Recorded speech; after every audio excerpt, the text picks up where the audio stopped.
International SOS is a global lifesaver, operating from 700 sites across 76 countries. As the world's leading medical and travel security risk services company, it supports over 10,000 international organizations, striving to ensure their staff are safe overseas. While most business travel issues are minor, the occurrence of natural disasters, disease outbreaks, crime and terrorism are, the company says, a reminder of the need to think ahead.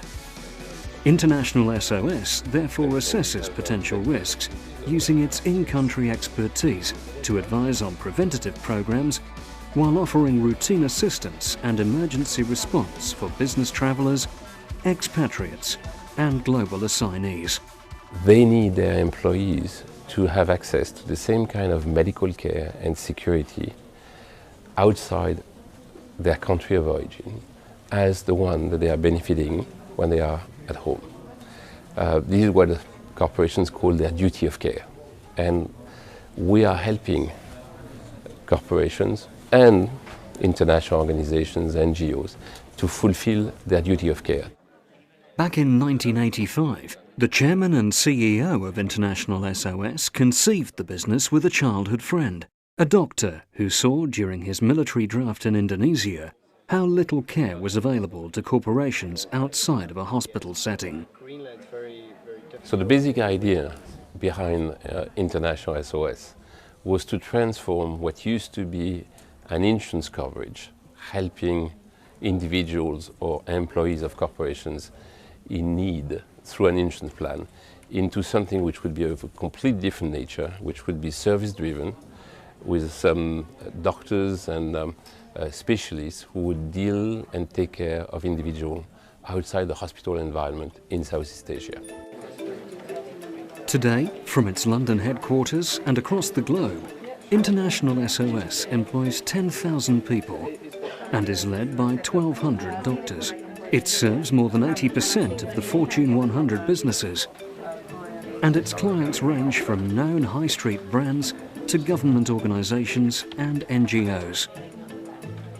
Its carefully audited clinics are a reassuring presence in challenging environments, such as developing countries like Nigeria.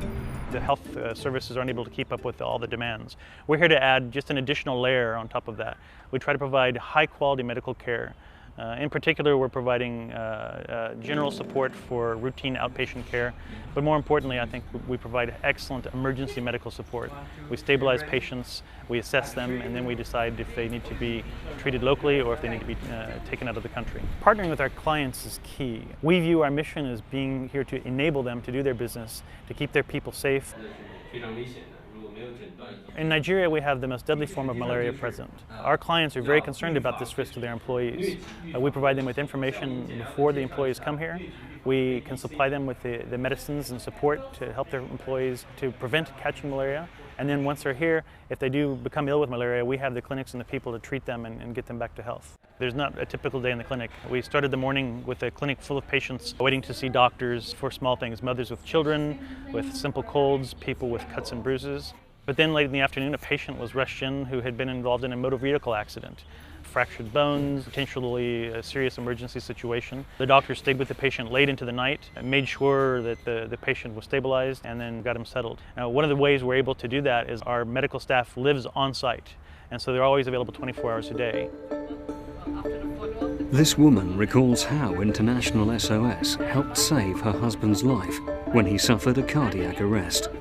The way the team mobilized itself and came together to administer first aid to him was amazing. It's the entire human element that comes in.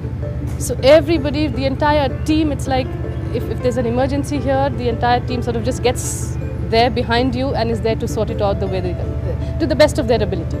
The company's core values of passion, expertise, respect and care are key in its interaction with patients. We do have the human touch and make it as comfortable for them as possible. To me, it's very important that when I work in a country, is to always respect the culture that I work in. And I think that's the other thing International SOS does well, is to create a cultural awareness when we start working in different countries. It's being on your toe, attending promptly to your patient, making sure that you treat them with all respect, care and passion, and making sure that you maintain the standard. We're very, very strong on training, and we have regular training for all our staff, be it nurses, doctors or administrative staff, and they're updated all the time. And we have trainers who come in from outside the country on a regular basis. I think the real unique point of this organization is the way that we work together as a network. And so that you have, on any given case, you're going to have someone in Indonesia working with someone in the US and someone in Singapore. And the three teams are going to work on the same IT system, they're going to speak live, and they really are going to function as one unit. Works excellently, because even in a small clinic like this, if we need to talk to a specialist about a particular case that we're handling, be it a cardiologist, be it a radiologist, we have instant access. International SOS believes it maintains a competitive edge in its market. With 36 global international SOS clinics, 27 assistance centres and over 79,000 accredited security and medical providers supporting its service. Its capabilities and logistical expertise never more apparent perhaps than in the medical evacuations undertaken by its 10 dedicated air ambulances. I can relate one experience which we recently did last week. It was an oil and gas client from Equatorial Guinea. The patient sustained major trauma, facial trauma. For this specific patient, he required a lot of blood, and through the assistance centres, incredibly, they managed to arrange blood in 3 different countries throughout the journey, just which enabled us to effect a safe medevac, and we managed to transfer the patient. We got him there safely. I think one of the cases I will never forget in my life is an 11-year-old insulin-dependent diabetic female. The father called our clinic. We responded with our ambulance, brought her to our clinic. We started full ICU treatment, and that child left Nigeria 8 hours later on an air ambulance. And 5 days later, she was discharged from a hospital in South Africa. Committed to innovation, International SOS has developed and rolled out mobile and digital applications to continuously improve its membership-led services and creatively find new ways of keeping those in its care safe from harm. This organization, when one listens to stories coming up from the assistance centers, the stories are just extraordinary. It is life transforming. We are really transforming the life and the outlook in life for the people that we are dealing with. And these stories that we are actually pushing to everyone inside the company so that we can all be exposed to them, it is really giving you a special thrill when you listen to them. And as far as I'm concerned, it clearly is a huge drive, because not a day is similar to the other one, and every day is special.